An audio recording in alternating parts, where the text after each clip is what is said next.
Good afternoon, everybody. It is Saturday, March 14th. Happy Pi Day. Rest in physics, Dr. Hawking.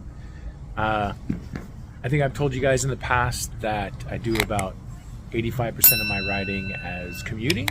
And if you don't commute on a motorcycle, you should. And if you don't commute on an electric motorcycle, realize that that is just head and shoulders above commuting on a regular motorcycle. But the rest of the time that I ride, I do like to do group rides and day trips, and a couple times a year I do multi-day long road trips. And there are some concessions that you have to make on an electric motorcycle on those types of rides. Today was a group ride in honor of Pi Day. We rode down to Gisdick Ranch, had some pie. It was delicious. Truly epic scenery, slow and twisty. It was great. But I had to make a couple of concessions to be able to take part in that ride.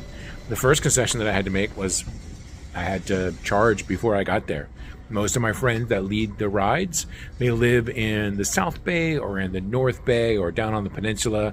So frequently I've got to ride 30, 40, 50 miles, in this case 60 miles, just to get to the starting point.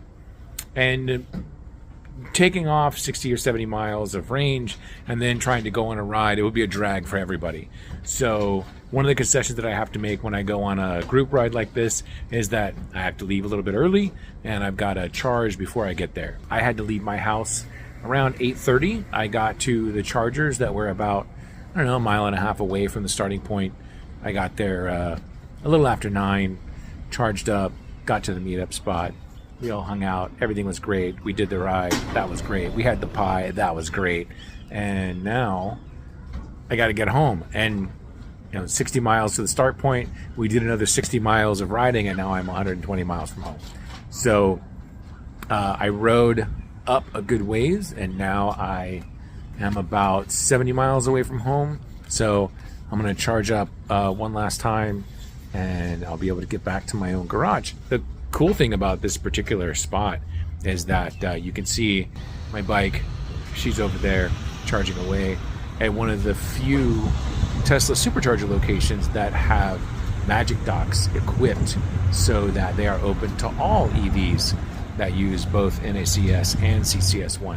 It's what it takes to not be an insufferable riding partner if you're on an electric bike and you're riding with a bunch of gas bikes.